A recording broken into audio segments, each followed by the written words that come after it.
नमस्कार। आपके सितारे के साथ मैं हूं शिखा सिंह। वो कार्यक्रम जो आपके लिए बना है, खास तौर पर कह सकते हैं कि आपकी खुशियों के लिए बना है, क्योंकि जिंदगी अगर परेशान हो तो फिर खुशियां कहां से आएंगी। और अगर जिंदगी की परेशानियों का कोई उपाय बता दे तो फिर खुशियां ही खुशियां आती हैं। और ये उपाय हमें बताते हैं एस्ट्रो रत्न और वास्तु गुरु प्रदीप सोनी जी। प्रदीप जी, आपका बहुत बहुत स्वागत है। जी नमस्कार। तो आज हम आपको बताएंगे, जैसा कि हमने आपको कल भी बताया था, कि आखिर वास्तु क्या है, वास्तु दोष क्या होता है। कुछ चीजें बताई थी, बहुत कुछ रह गई थी, जिसे इस सीरीज में हम पूरा करने वाले हैं। तो चलिए शुरू करते हैं वास्तु की बात।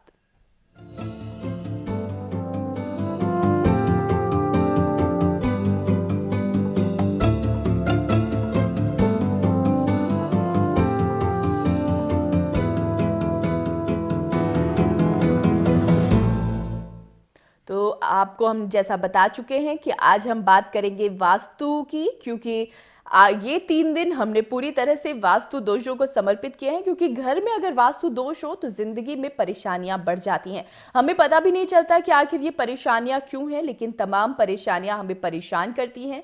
और परेशानियां आपको परेशान ना करें, इसलिए एस्ट्रो रत्न और वास्तु गुरु प्रदीप सोनी जी हमें उपाय बताएंगे।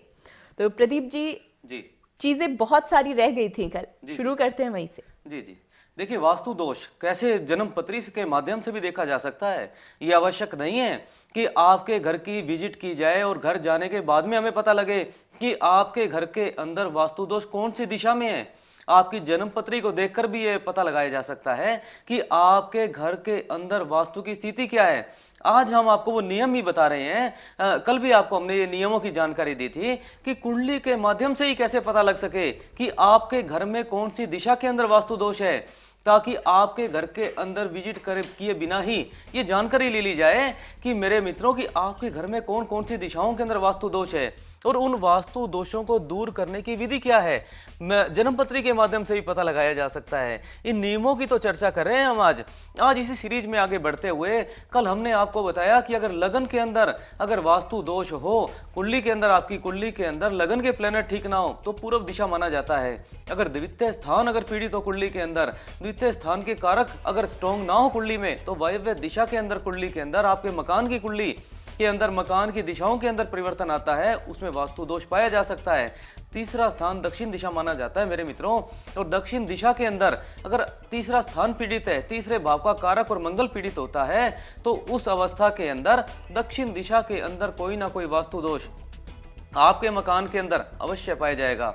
चतुर्थ स्थान की अगर हमने कल चर्चा की थी, चतुर्थ स्थान के अंदर अगर वास्तु दोष है तो उस क्षेत्र के अंदर आपके जो मकान बना हुआ है, उस मकान के अंदर कहीं ना कहीं ईशान कोण के अंदर आवश्यक रूप से वास्तु दोष पाया जाता है। आज हम चर्चा कर रहे हैं पंचम स्थान की, 6th हाउस की, 5वें घर के अंदर अगर वास्तु दोष हो तो पूर्व दिशा समझा जाता है। कल हमने चर्चा की पंचम स्थान तक।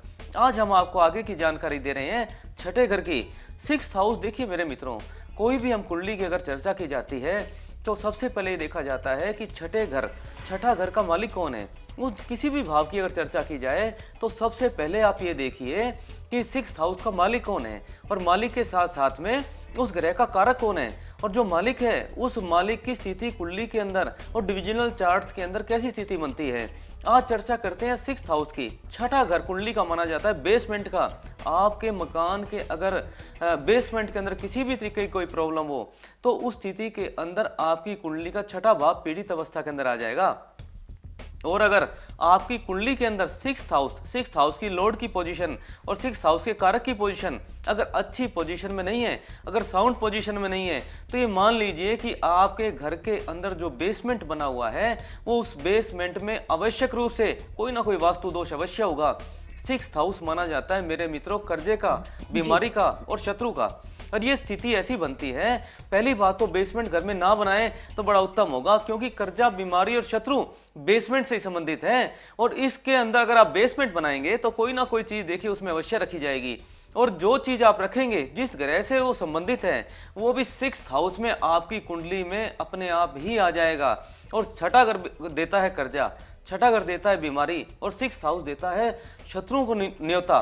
तो अगर आप किसी ग्रह की कोई भी वस्तु अगर बेसमेंट में रखते हैं तो उस स्थिति के अंदर कर्जे, बीमारी और शत्रुओं को आप अपने आप न्योता दे रहे हैं, अपने आप इन्विटेशन दे रहे हैं।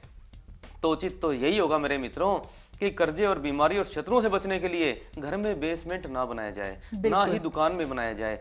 लेकिन अगर बेसमेंट बनाने की आवश्यकता भी पड़ती है तो ईशान कोण और उत्तर दिशा जो एक मानी गई है वास्तु के हिसाब से, उसमें आप बना सकते हैं। जी जी बिल्कुल। और प्रदीप जी हमारे साथ हमारे कॉलर भी जुड़ गए हैं गुड़गांव से। जी पूछिए अपना सवाल। जी मेरा नाम प्रकाश है।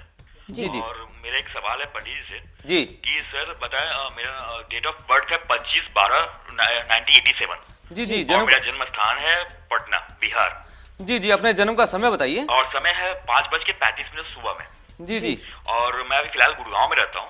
जी। और मेरा सवाल है कि शादी में काफी दिक्कतें आ रही हैं, शादी हो नहीं रही है।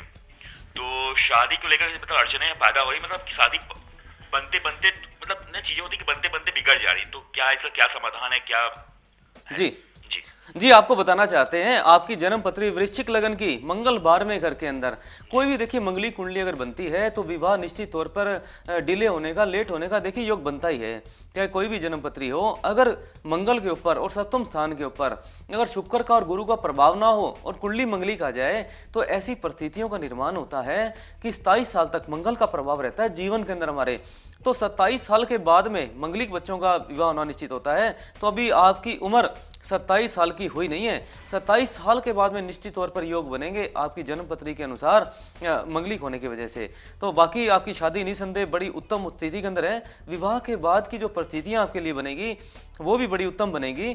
थोड़ा सा वक्त का देखिए इंतजार करना पड़ेगा। 27 साल के जब आप हो जाएंगे उसके बाद में निसंदेह शादी का योग तो बनेगा ही बनेगा। उन्नति और तरक्की देखने को भी मिलेगी आपको विवाह के बाद में। नवाश कुंडली की चर्चा की जाती है। अगर नवाश कुंडली के अंदर सप्तम स्थान के अंदर किसी तरह का कोई भी मेलिफिक इन्फ्लुएंस है अगर किसी भी ग्रह का, तो भी कुंडली के अंदर डिले हो सकती है विवाह के अंदर। आपको उपाय बताना चाहते हैं। कच्चा कोयला 1.25 किलो लेकर या 800 ग्राम से ऊपर लेकर लाल रंग के चौरस कपड़े में बांधने के बाद में शनिवार को शाम को सूर्यास्त होने से पहले पहले 1 साल में एक बार जल प्रवाह करिए। और इसके साथ में 800 ग्राम काले और सफेद तिल लेकर मंदिर में दान करिए वीरवार को शाम को संध्या के समय 1 साल में एक बार। ये परिस्थितियों का ऐसा निर्माण होगा आपकी जन्म पत्री में कि जल्द से जल्द विवाह का योग बनेगा। लेकिन 27 साल तक तो आपको इंतजार करना पड़ेगा। जी बिल्कुल प्रकाश जी, कुछ इंतजार कर लीजिए क्योंकि कहते भी हैं कि इंतजार का फल मीठा होता है। तो थोड़ा इंतजार कीजिए, फिर आपकी दुल्हनिया आपको मिली जाएंगी। और हमारे साथ अंबाला से एक कॉलर जुड़ चुकी है। जी पूछिए अपना सवाल। तो फिलहाल हमारी कॉल नहीं पहुंच पा रही है और हम बात कर रहे हैं वास्तु की। प्रदीप जी, एक सवाल हमेशा खड़ा उठता है कि जो लोग घर बनवाने वाले हैं जी, वो तो चाहे तो वास्तु के हिसाब से चीजें कर सकते हैं, लेकिन जो बनवा चुके हैं और बनवाने के बाद अगर उन्हें पता चलता है कि घर में वास्तु दोष है तो उन्हें क्या करना चाहिए? देखिए, वास्तु दोष के लिए सबसे पहले आपकी आज चर्चा करें हम जन्म पत्री को भी साथ में अटैच कर वास्तु दोष के लिए सबसे पहले मकान की परिस्थितियों को देखा जाता है। और जब तक आपकी कुंडली के अंदर ग्रहों को हम ठीक नहीं कर देते, जब तक आपकी कुंडली के अनुसार ग्रहों की पोजीशन को सेट नहीं किया जा सकता और आपके वास्तु दोष को दूर नहीं किया जाता, तब तक ये मिलकर काम करते हैं। ज्योतिष और वास्तु दोनों एक दूसरे के साथ में अटैच कर अगर हम इन दोनों के दोषों को दूर करें तब जाकर जिंदगी में बेहतर परिणाम देखने को मिलते हैं। खाली वास्तु दोष दूर कर लेने से भी ठीक नहीं होगा। और साथ ही साथ जन्म पत्री के अंदर आपके ग्रह कोई मेलिफिक इन्फ्लुएंस के अंदर है तो उनको ठीक भर कर लेने से भी काम नहीं चलेगा। आपके मकान की कुंडली के अनुसार जब तक आपके वास्तु दोष को दूर नहीं कर लिया जाता और साथ ही साथ जब तक आपकी जन्म पत्री के अनुसार आपके ग्रहों की पोजीशन को ठीक नहीं कर लिया जाता, दोनों की परिस्थितियों को ठीक करने के बाद में ही जिंदगी सही चलने के योग बनेंगे मेरे मित्रों। और साथ ही अब चर्चा करते हैं हम सप्तम स्थान की। देखिए, 7वां स्थान आखिर किस चीज का माना गया? शुक्र कारक माना जाता है सप्तम स्थान का। 7वां घर पार्टनरशिप का भी माना जाता है। और दिशा कौन सी मानी जाएगी आपके मकान के अंदर? जन्म पत्री को देखकर ये जाना जा सकता है। नृत्य दिशा, मकान की जो नृत्य कोण माना जाता है, पश्चिम और दक्षिण दिशा के कॉर्नर को नृत्य दिशा कहते हैं मेरे मित्रों। और अगर नृत्य कोण के अंदर अगर कोई दिक्कत है वो देखी जाएगी आपकी जन्म पत्री के सप्तम स्थान से। 7वां स्थान अगर पीड़ित हो, सप्तम स्थान के ऊपर अगर मेलिफिक ग्रहों का इन्फ्लुएंस है, अगर शत्रु ग्रहों का प्रभाव है और शुक्र की परिस्थिति आपकी कुंडली के अंदर पॉजिटिव नहीं है, तो ऐसी स्थिति के अंदर ये आवश्यक तौर पर ये देखा जाएगा आपके मकान के अंदर जाके कि आपके मकान में नैऋत्य दिशा के अंदर कोई ना कोई वास्तु दोष अवश्य होगा। और इस परिस्थिति को निपटने के लिए शुक्र की पोजीशन को साउंड करना बड़ा आवश्यक है और मकान के नैऋत्य दिशा है उसको पॉजिटिव करना बड़ा आवश्यक है। इसके साथ में जी जी जी, और हमारी एक कॉलर जुड़ गई है जी, अपना नाम बताइए। बलजिंदर। जी बलजिंदर जी, बताइए क्या पूछना चाहती हैं आप? वो मेरे को पूछना था कि मेरा अपना घर कुछ बन सकता है या कब तक बनेगा? जी जी, अपनी जन्म की तारीख और जन्म का समय बताइए बलजिंदर जी। मेरा 5/10/1970 चंडीगढ़। जी जी, जन्म का समय बताइए। 10 से 11 के बीच में है ऑलमोस्ट। जी जी, चंडीगढ़ का आपने जन्म बताया जी। तो ये जानना चाहती हैं कि इनका अपना घर कब तक बनेगा जी या जी। फिर बनेगा भी या नहीं। देखिए, घर देखने के लिए सबसे पहले स्थिति देखी जाती है चतुर्थ स्थान की। चतुर्थ स्थान के अंदर अगर मेलिफिक ग्रहों का इन्फ्लुएंस है तो मकान की परिस्थितियों का निर्माण करना बड़ा मुश्किल हो जाता है, डिले हो सकते हैं। और शनि की स्थिति और शनि की परिस्थिति भी देखी जाती है और शनि की स्थिति का उत्तम होना बड़ा आवश्यक है। और इसके साथ ही साथ शुक्र की पोजीशन भी अच्छी होनी बड़ी आवश्यक है। आपकी जो जन्म पत्री दिखाई देती है, चतुर्थ स्थान के अंदर राहु का प्रभाव मकान को डिले करेगा 41 साल की उम्र तक। और शनि कुंडली के अंदर नीच अवस्था के अंदर तो मकान बनाने में बड़ी एफर्ट करने पड़ेंगे आपको बलजिंदर जी। और साथ ही इसको रिमूव करने के उपाय क्या हैं, आज आपको इस चीज़ की जानकारी देंगे डिटेल में। सबसे पहले एक उपाय करिए, आप जौ ले लीजिए, जौ में जौ से 4 गुना दूध मिला लीजिए। मान लीजिए आप 400 ग्राम जौ लेते हैं तो उसमें 1 किलो 600 ग्राम दूध मिलाने के बाद में 7 बार एंटी क्लॉकवाइज सिर के ऊपर से वारने के बाद में शनिवार को शाम को सूर्यास्त होने से पहले पहले 1 साल में 1 बार आप जल प्रवाह करिए। ये परिस्थितियों का निर्माण होगा कि आपकी जन्म पत्री के अनुसार जो नेगेटिव इन्फ्लुएंस है चतुर्थ स्थान के अंदर वो रिमूव होगा। इसके साथ साथ शनि की पोजीशन को साउंड और स्ट्रॉन्ग होना बड़ा आवश्यक है। शनि की पोजीशन अगर ठीक नहीं है तो मकान किसी भी हद तक बनाया ही नहीं जा सकता। और आपकी जो जन्म पत्री है इसमें एक क्लियरली इंडिकेशन मिलती है कि शनि नीच अवस्था के अंदर है। इसको ठीक करने के लिए क्या करें?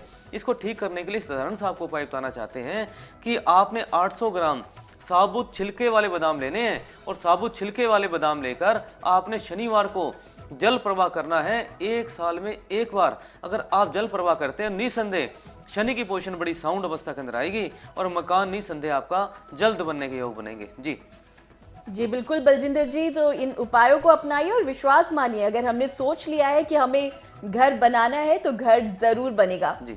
और हमारे साथ एक और कॉलर जुड़ चुके हैं जी, अपना नाम और जगह बताएं। मैं पलवल से बोल रही हूँ, मेरा नाम राजू है जी, पूछिए अपना सवाल। मेरे ना देवर हैं, वो ना कुंवर पाला, वो पता नहीं कैसे हैं, शुगर से बीमार रहते हैं हमेशा। उनकी डेट ऑफ बर्थ 10/6/90 है। 10/6/90 जी। जन्म का स्थान? जन्म स्थान उनका यहीं पलवल में। और जन्म का समय? टाइम उनका 7 बजे है। 7 बजे सुबह या शाम को? सुबह। जी जी, अपना सवाल पूछिए। बीमार रहते हैं काफी? सुबह 7 बजे। जी जी जी, जहाँ तक बीमारी का प्रश्न है, बीमारी के लिए देखिए सबसे पहले लगन के लोड की स्थिति को देखना बड़ा आवश्यक है। और ऐसी परिस्थितियां बनती है कुंडली में, लगन का मालिक 12वें घर में, अगर लगन का मालिक 12वें घर में चला जाए तो 12वां घर माना जाता है हॉस्पिटलाइजेशन का, 12वां घर माना जाता है यात्राओं का, लॉसेज का।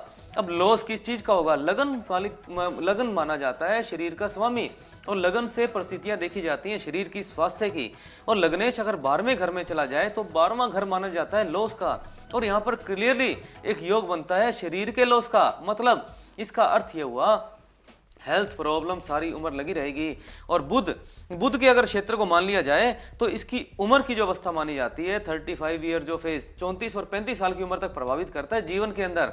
तो 90 का जन्म है, 23 साल की अवस्था, 23 साल की अभी आयु इनकी हुई है। लेकिन अगर बुध को ठीक कर लिया जाए, लगन को साउंड कर दिया जाए तो परिस्थितियां बड़ी पॉजिटिव हो सकती हैं। तो खाली घड़ा ले लीजिए, खाली घड़ा लेने के बाद में उसको आपने बुधवार को ढक्कन लगाकर, मिट्टी का घड़ा लेकर ढक्कन लगाकर जल प्रवाह करना है बुधवार को। तो बुधवार को जल प्रवाह करने के बाद में ऐसी परिस्थितियां बनेगी कि बुध स्थापित होगा इनका चतुर्थ स्थान में, और चतुर्थ स्थान माना जाता है कुंडली के अंदर उच्च का 6 नंबर की राशि में। तो यहाँ पर बुध के उच्च के होने की पोजीशन पैदा होगी, और साथ ही साथ स्वास्थ्य में सुधार की योग भी बनेंगे, सुधार की गुंजाइश भी बनेगी। जी बिल्कुल राजू जी, तो इन आसान उपायों को आप अपनाइए और जो भी परेशानियां हो रही हैं सेहत संबंधी या दूसरी परेशानियां, उनका निजात पाइए। प्रदीप जी, यहाँ वक्त एक छोटे से ब्रेक का हो रहा है, तो यहाँ रुक रहे हैं हम एक छोटे से ब्रेक के लिए। ब्रेक के बाद भी जारी रहेंगे आपके सितारे।